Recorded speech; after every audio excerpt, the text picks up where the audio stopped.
Yo, what's up, everybody? Welcome back. It's Correlation Nation, and today we're going to be going over Hernandez versus Rodrigues, the UFC card. And the first thing I want to kind of get into before going into the card is saying that if you've seen my videos before, usually I go through these very extensive breakdowns. Today we're going to be doing something a little bit different. I'm going to skim through the card, do a very basic breakdown of these fights, and then I will go to the notes that I've created because I've already gone through all that stuff personally, so I'm not going to bore you with all that. The first fight we have tonight is Chanel Dyer going against Elise Reed. This is a fight where, Dyer is a pretty significant favorite. You can see minus 650. I don't know if that's super accurate, but nonetheless, huge favorite. And while I do tend to think that she's probably the better fighter, she's going to look better, a little bit more clean, or quite more technical striker, flashier, quicker, younger. For those reasons, I kind of understand the line. But what I don't get is I do believe Elise Reed is probably the more well-rounded fighter. And there is a world where she could win this fight. So I do like Dyer, like her quite a bit. I remember going over through Contender Series. She did lose that fight, but nonetheless, she's a very, very good prospect. And then the next fight we have is the Jackson Hughes. Let me get out of this. Sorry. Jackson McVeigh going against Wes Schultz. I recently just seen that these guys actually fought in the past. Very volatile fight. Both these guys fight pretty aggressively. Both have some holes in their game. I'd say McVeigh, a little bit flawed defensively defensively in the grappling realm, but very aggressive offensive grappler. And then Wes Schultz, probably, I just think that you can touch his chin, but nonetheless, if the lights don't go out, he does have goodwill to fight. Gage Young and Stan Dorsonville, I'm not sure if that's correct, but either way, Gage Young, obviously been in the UFC for a little bit, proven to be a very, very tough customer. And then Stan, this guy is a debuting guy, so many people might not know who he is. Walks down guys very arrogantly. But, great pressure. Seems cardio checks out. Maybe not the most proven guy, based off the level of competition. But nonetheless, all in all, I think, he's the pressure and pace is going to break a lot of people. I don't know that it'll break Gage, but I kind of tend to think this one probably goes over, and we'll see. But Marcio Barbosa going against Ryan Kusi. I'm not sure if I pronounced that last name right either, but he's also, Ryan is a debuting UFC guy as well. He seems like he's pretty tough. Not the greatest guy, not the worst guy. Mauricio's kind of set up to win here. The thing that concerns me just a bit is Ryan has never been knocked out, but I still tend to believe that Barbosa finds a finish in the first two, probably round 1 KO. But, if there's some way that Ryan lives to round 2 and even beyond, then there is a real chance that he can win that fight. Just because I do got questions around Barbosa's cardio. And then moving on to the next fight, we have Nasrat going against Chris Padilla. Yeah, this is a fun fight. I think this one's split near even. Yeah, it's basically a split line here, and I tend to kind of agree with it personally. Nasrat, more technical, clean boxing, nasty side kick. Padilla, pace, pressure, grit. Could really go either way. I do think that while I really do like Padilla, he's kind of hard to outdog. I think he's going to have a kind of maybe a bit of a difficult time getting this fight where he wants it to be. Clinch work things like that. I do think that there's a good chance that Nasrat is able to kind of, work around the cage a bit and, fight where he wants. And so, yeah, it's kind of a tough one. And we'll get into this a little bit more. But anyways, Shamil Gaziev going against Kennedy. Nzechukwu. Yeah, super volatile fight. And the reason I say that is mostly because of Kennedy. I think that Kennedy could win a lot more fights than he does. But, you just can't trust his footwork. You can't trust his decision making. Definitely has the capability of winning this fight, but, Gaziev could easily hold him up against cage and beat on him. I don't know. That's a tough one for me. Jamall Emmers going against Lerryan Douglas. Yeah, Jamall's a pretty big underdog here. And, I think there's going to be some recency bias on Lerryan because, we come off Contender Series. Pretty nasty knockouts and stuff. And so, I can see why he's the favorite. But Jamall Emmers is a proven UFC guy. Pretty tough. I don't know. We'll get into the notes, but I do think that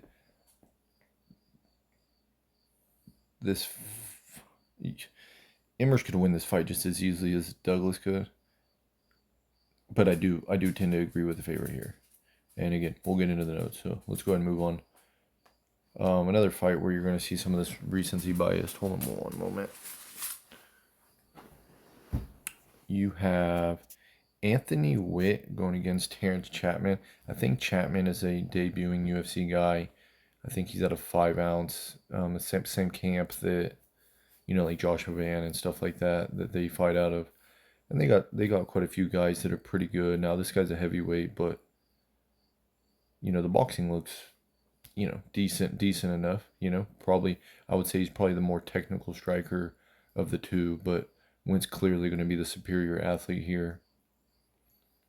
But minus 1,000. I don't know. I mean,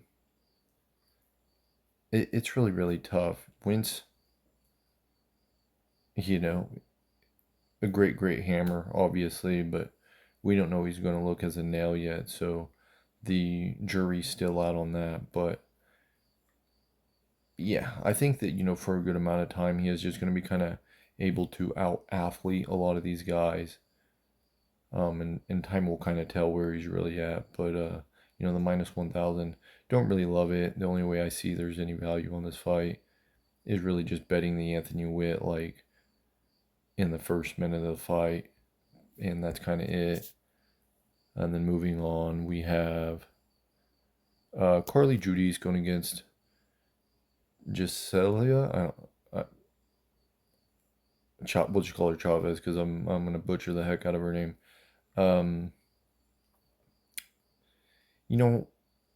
I think Chaves has a chance. She has some sort of chance in this fight, but I do tend to lean with the favorite here. It's just really, really hard to get it behind a minus 500. Women's fight, especially when they're both primarily strikers.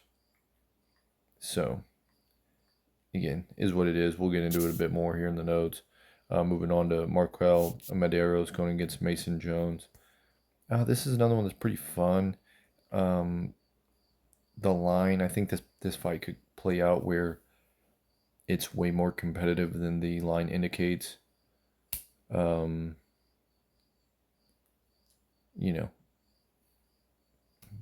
Is what it is.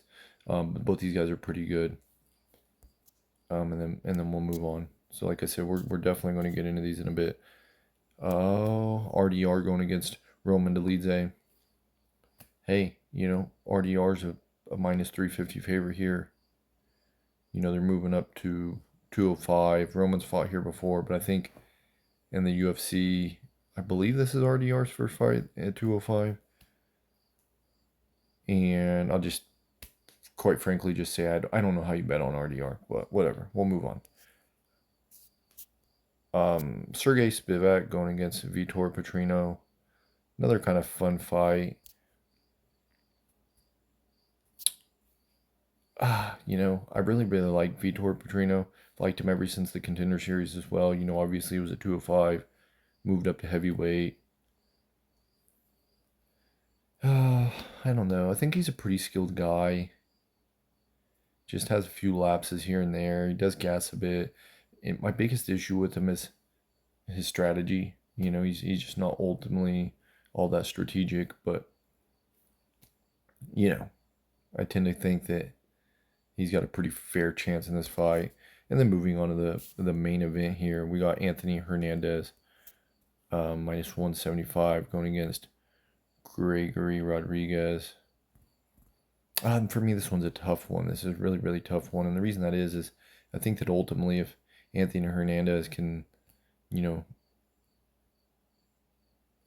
out of the first, second round, it really starts to favor him quite a bit. But Rodrigues is just such a dangerous guy. I think that if he implemented his whole skill set, he'd be even more dangerous, because obviously he's a very skilled grappler. But, if you just look at the dude's physique, carries a ton of power, tons and tons of power. The last knockout he had against, who was it, Bruno? Let's check it out real quick. The Hulk. I can't remember his name right now, but I know it was the Hulk. Yeah, Bruno Ferreira. Oh, brutal knockout. The guy's an absolute killer. You know what I mean? But so is Hernandez. Hernandez is like, he'll just drag you to deep waters and just drown you, bro. So cardio's king, and so you definitely like that, but it's tough. It's tough. This is one I don't foresee myself really putting anything on it. Anyways, let's go over to the notes I have just ever so quickly, and you can see I put nothing on the Hernandez Rodrigues, and that's basically just because, as I just mentioned, had no interest in really laying any money on this fight. So what I'm going to do is I'm going to go through these notes really quick, and then I'm going to get into like what my favorite ways to kind of approach these fights, favorite bets, things like that. But anyways, we'll start with the Barbosa and Kus or whatever. I put in here that if Kus can survive until the third round, he could have a chance. Ultimately, I think Barbosa finishes this fight in the first two. And then I put down here that Kusia has never been KO'd. And it does bring some cause for concern in regards to Barbosa getting these knockouts. So, duly noted, just, remember that this guy's never been KO'd. And actually, let's pull it up real quick just to verify, because maybe I'm just full of it. Maybe I'm absolutely full of it. And the reason these are out of order is because they changed the order of these fights partway through the week. So, he's fighting out of the Go Shed. Pretty good camp. And, yeah, never been KO'd. But hasn't fought the greatest level of competition either. So, let's not pretend that he's some kind of killer. And, he was KO'd in the regionals. In his amateur career, that's 2019, so that's quite some time ago, but nonetheless, I guess we'll consider that. But yeah, like I said, duly noted, dude's never been KO'd. And yeah, I think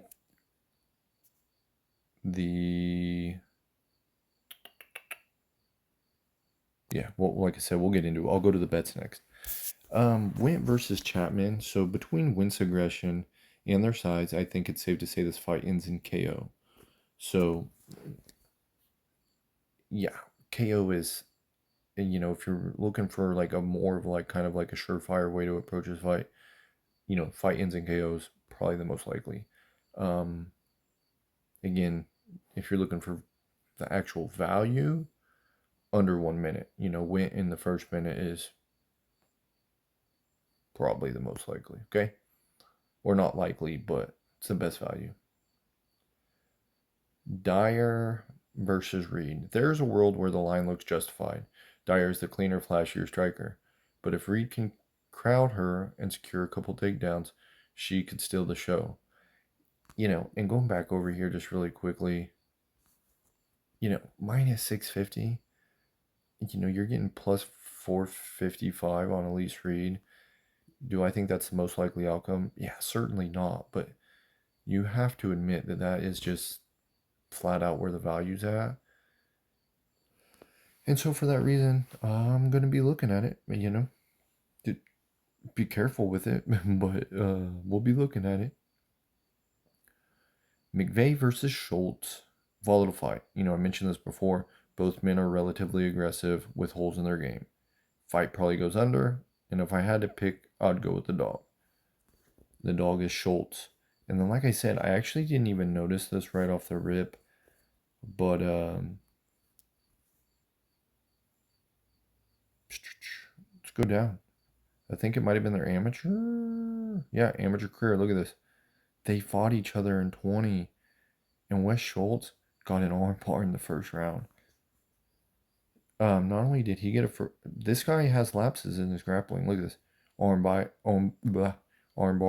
by Bruno. Rear naked choke by Zach Reese. He's an aggressive grappler himself, but with that being said, he's got very long limbs. And, yeah, he has lapses. He can get caught in transition. And then if you go down to Schultz, you see right away, yeah, he's been knocked out twice, never submitted. Does that mean he can't be? No, I'm not saying that. But, yeah, I think, one of the lines I found is just Schultz by submission or McVeigh by knockout. Who knows? Anyways, let's move on. Gage versus Stan. Stan hasn't fought the best level of competition and isn't very defensively sound. However, Gage isn't a great finisher and Stan is relentless. The over seems likely, and I could see Stan doing more. Just my take. Again, we're looking at the dog here. And I think that's decent money. I think there's decent money on that. Like if you bet Stan by decision, then you get pretty good plus money on something like that because he's already at plus 135. So take it for what it is.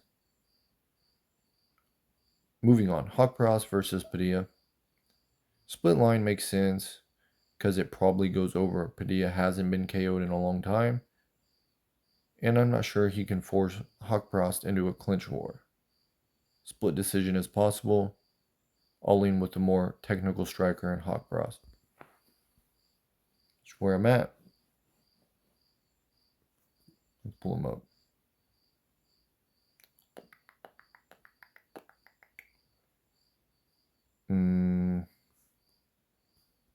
Yeah, dead even. See the measurables real quick. Pretty close, not too far off. Pull up Padilla.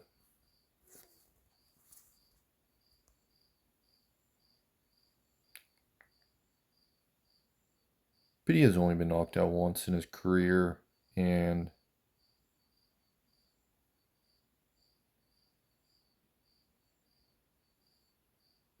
this was 10 years ago. Okay. Now,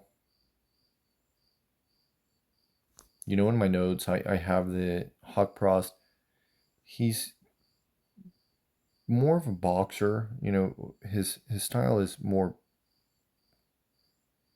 like a light foot. He's not super plotty. He's pretty light footed, but definitely more of a boxer. He kind of leads with his hands first, but he follows it up with a nasty liver kick. Boom, targets that liver. So I guess there's always a chance he could KO him, but it's a lot different when you're targeting the body. I just can't, I don't know. Padilla's definitely a dog, super dog. Really love him. I just think this is a tough matchup for him. And the kicks and the fluidity, the quickness and the technicality of Haqparast, I definitely foresee that causing issues for Padilla, especially if he can, work or utilize his footwork, kind of stay on his bike a bit and, dictate where this fight takes place. But, we've seen in the past that, being a big dog, durable dog, and somebody that is just constantly pressing forward can cause issues for people. It's something that I've noticed more and more and more. You don't always have to be the more technical guy. Pace and pressure can do wonders for some of these fighters, and it has for Padilla. But Haqparast has shown in the past that. Let me see. That he can go long. You know what I mean? He can fight long. 8 decision wins on his career. He does have the 10 KO, so like I said, it's definitely a possibility. But I mentioned the split. You got 2 splits right here. Esteban's another guy. A little bit different fighting style for sure, but Jared Gordon, Esteban both, kind of pressure guys. Both great dogs.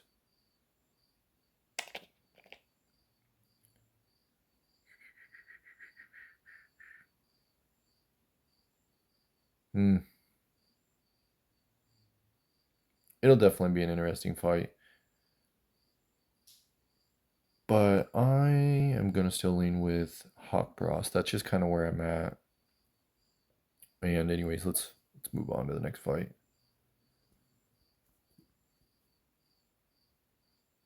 All right. Now we get to Gaziev and Kennedy. Kennedy could win much more than he does, but you can't trust his feet or his volume. Gaziev probably controls the fight, but Kennedy is more than capable of winning. So it's just volatile all in all. I mean, extremely volatile fight. Based off history, yeah, I have to go with Gaziev. But I don't love that, Let's pull him up real quick because I do think that he's been knocked out a couple times recently. Yep, right hook. Both pretty early.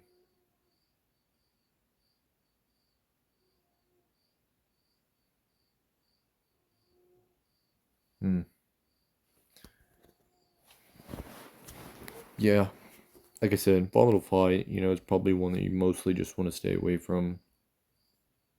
It's not great value in it anyways. Let's look at the lines. Minus 130. Yeah. I'm just stay away from it in my opinion, and let's just move on. We'll move on to the next one. We have Emmers versus Douglas. Emmers is just as capable of KOing Douglas with a right cross as Douglas is KOing him. But with that being said, Douglas' skill set matches up a lot better. My favorite way to look at this is the fight probably doesn't start round 3, and then I tend to think that Douglas probably finds a KO in round 1 or 2. Okay? And just for a bit of reference, we'll pull up Emmers real quick, and I'll kind of show you and this isn't just based off literally just this.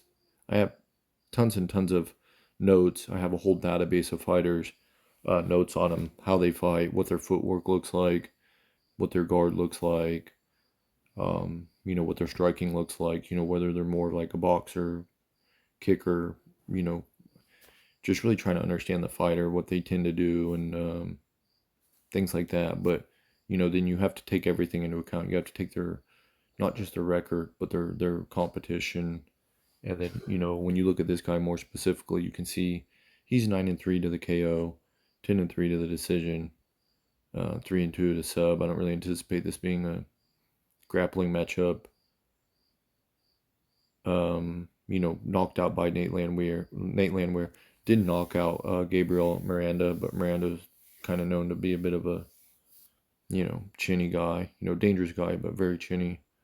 KO'd Dennis Bazookia or whatever.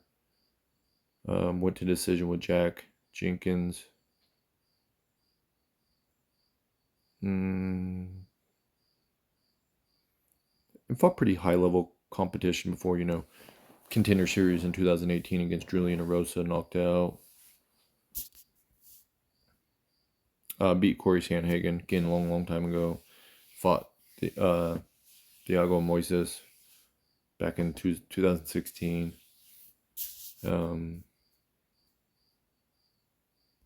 Yeah, I don't know. I just think that all in all, he has a very, very dangerous cross. And that's going to be his most dangerous weapon. And then I think that Le'Veon Douglas boxing and kicking game is going to be the more technical. He's obviously way more loaded with power. And I think that gives him the outright advantage in this fight. Clearly a minus 400 favorite, so there's not great value in any of that. But, minus 400 on going against a guy that also has knockout power. And this guy's been KO'd before. Only twice, but doesn't matter. It only takes once. So, yeah, is what it is. Like I said, probably doesn't start round 3, and then Le'Veon round 1, round 2. Okay? And then we'll move on.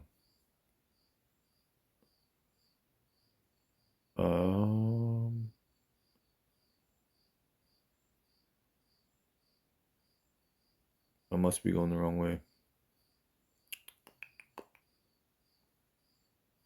Nope, definitely going the right way. Sorry. Judice versus Chaves. Okay, so we talked about this. Yeah, I just basically put I wouldn't completely count out Chaves. Or I wouldn't completely counter out, but this should be Judice's fight to lose. Pretty simple. We're not going to waste too much time on this fight. Like I said, it's another one, kind of like the other women's MMA fight. When you have Judice at a minus 500 favorite, it's really, really hard to find value on that.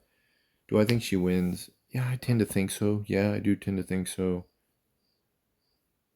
But I don't think Chaves is like the worst fighter ever. I think that she's pretty unproven. Not a ton of great tape on her. I definitely favor Judice over Chaves. I just don't like the line. Like I said, no real value on it. Two ways I'd be looking at it is basically just Chaves money line at plus 380, and then the KO, Judice KO. I don't remember exactly what that line looks like, but that's the way I'd look at it. And, just know that it's volatile. Moving on. Mederos versus Jones. This fight probably goes long. Could play out closer than the lines indicate. Possible split. I do tend to agree with the favorite. Okay, pretty simplistic notes here we have. Phone's going a little wonky. Again, another one. Mederos being a plus 220. And then Mason Jones being a minus 260. And I just don't know that I love that.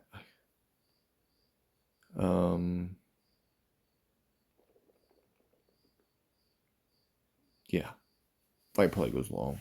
I'd be definitely looking at the over. I think that's fairly likely. The over. I don't know that it's great value, but I think the over is pretty likely. Split's possible. Mason Jones by decision. Kind of how I'd look at it. Moving on.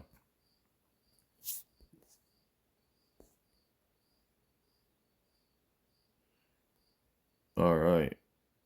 We have RDR going against Dolidze, and then I just put, I don't know how you bet on RDR, dog or pass, and then I'm interested in seeing the face-offs. I do kind of want to see these guys size up. But, you know,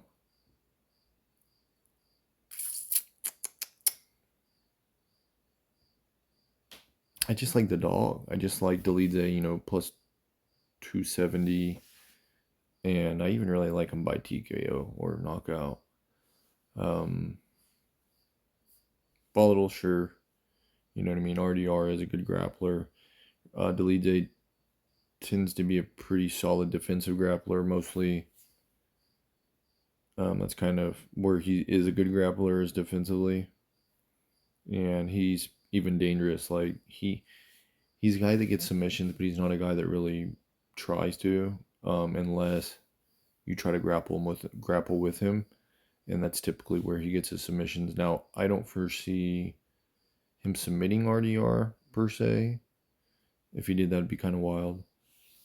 But just because of RDR's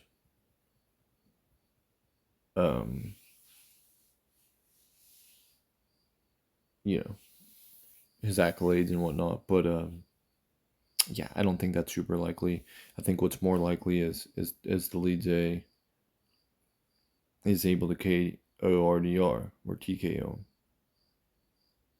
So should be interesting. Interesting fight. Moving on. Spivac going against Petrino. Petrino is a guy that is easy to like, but hard to trust. He is a superior striker with superior footwork and the far better athlete. With that being said, he's not the most strategic fighter.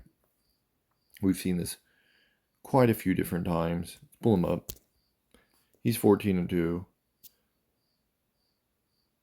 8-1 of the knockout, 2-1 of the submission, and never lost a decision. Yeah, there's just been too many times where, you know, I think against Thomas Peterson, I feel like it was Thomas Peterson was the big one that I remember. He was trying to grapple with him. Like, why? You know what I mean? You have such a striking advantage, a speed advantage. You have all these things, and you still choose to try to grapple with him. That is worrisome, especially going against a guy like Spivac. Spivac usually gets takedowns in those positions. And, you know, that does, you know, cause some concern. It just does. You know, if I knew for sure that Petrino was going to stand at distance, use his footwork, because he has decent footwork. I mean, you know, I'm not going to say here and say he's like the most technical footwork I've ever seen or whatever. Fairly light on his feet, shows good bounce, and he moves laterally fairly well. But, you know, he just needs to be more strategic about what he's doing, understand, you know, where you're good and where your opponents are, or where you're better than your opponents, where you have the advantages, you know. I mean, I know everyone wants to see a brawl, especially, you know, as fans, people want to see big knockouts and yada, yada, yada, but me as like a real true fan of the game and understanding the way people fight and understanding, like, you know, how footwork can be such a big part of your striking defense. It doesn't have to just be your guard or your head movement. I mean, these are all different areas of defense. Some people have good footwork and terrible head movement. And some people have good guard and terrible head movement. Some people have good head movement and a terrible guard. I mean, there's so many different variations of this. But, you know, I would like to see him utilize his footwork, kind of stay on the outside, use his athletic ability, his speed, his quickness, his power, and, you know, pick his shots. You know what I mean? You don't have to swing for the fences on everything and gas yourself out. Or try to grapple in the first round and gas yourself out, because these are things that we've seen Petrino do in the past. And, yeah, I just hope that's not what we see. But anywho,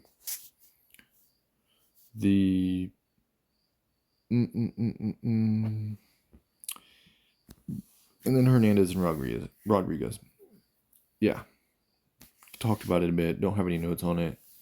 I obviously have plenty of notes on the fighters themselves.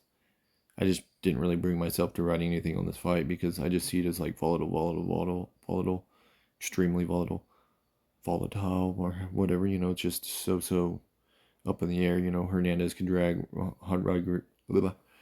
Rodrigues into deep waters.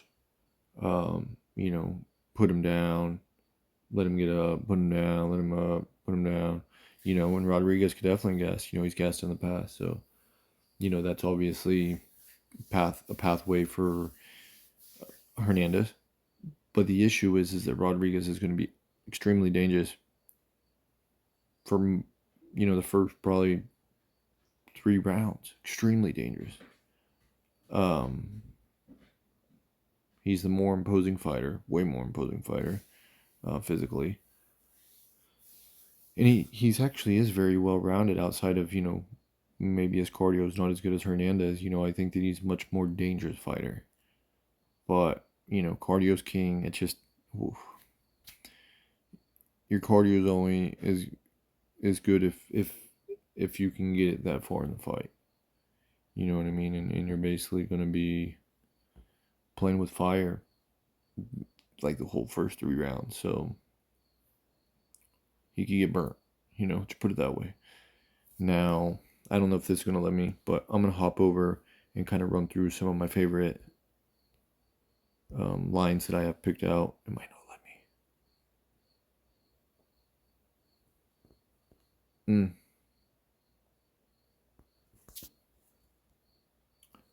Okay, so it does seem it's going to let me kind of look at this. Hopefully you guys can see it. Elise Reed, money line, plus 540. Huge number for money line. Like I said, maybe not the most likely outcome, but, the value is definitely there. We have Wes Schultz to win by submission or McVeigh by knockout. That's minus 165. Not a terrible line. Dan by decision is plus 310. Another value spot. He could lose a fight like I mentioned before. He's not the most defensively sound guy, and I don't know. I just think that's kind of what's going to happen. You know what I mean? He does seem pretty tough. Even though I don't think he's fought the highest level of competition. When I was doing tape study on him, I do feel that his last competition or his last opponent that he fought, he didn't look awful. I thought his opponent looked pretty good, but his pace, this other stance pace and pressure was just really the big difference. I didn't love his arrogance. I didn't love him walking on people with his hands down, and he's there to be hit for sure. But as I said before, Gage isn't the greatest finisher in the world, so I'm not going to sit here and say it's not possible. It definitely is. It's any fighter's got a puncher's chance, but I don't know. I just tend to think that Gage is super durable, and I think that this is a fight that could go long, and I could just see Stanley doing a little bit more. So, I don't hate it, and I think that there's good value there. Barbosa and Juan, minus 170. Again, another one where, it's maybe a little volatile, and the value is not the greatest, but it's so wide already that it's hard to find good value on that.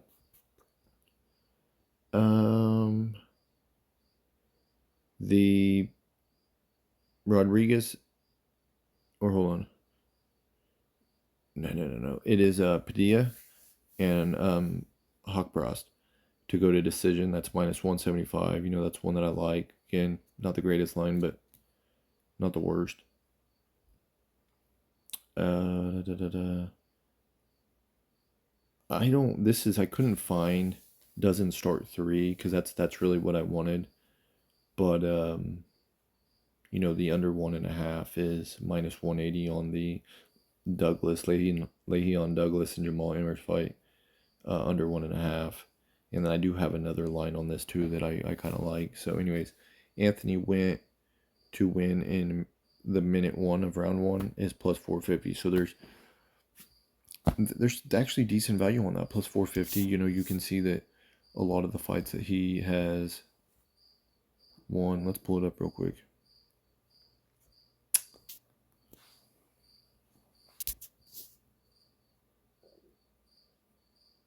34 seconds, 37 seconds, 31 seconds. Verrier did, I guess, go to round 3, and then this other guy went to a split with him, but then 41 seconds. I don't know. That's just kind of where the value's at. I don't love it. You know, it's a very lopsided line. You know, he's like a minus 1,000 or whatever it is. So, but anyways, if he does win, it's, you know, there's a fairly good chance that it's in the first minute. You know, he's just going to try to out-athlete these guys, right? That's what he's going to do, just overwhelm, out-athlete. And I will say that you know, maybe I shouldn't put just like my just flat-out personal opinion out there, but, oh man, I think that his sword thing and the whole Jesus this and God that, it's kind of corny to me, man. Like, you're gonna be all like Jesus God, and then come out here and like chopping people's heads off. Like, I don't know, man. They're people too, bro. You know what I mean? Silly. Anyways, move on. Chaves plus 430.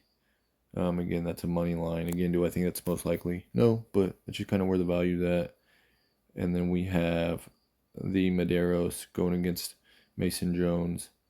Going to decision is minus 155. Dolidze money line at 305. Petrino to win is minus 150. I think money line as well. And then some of the other legs here is Wesley Schultz by submission is plus 300.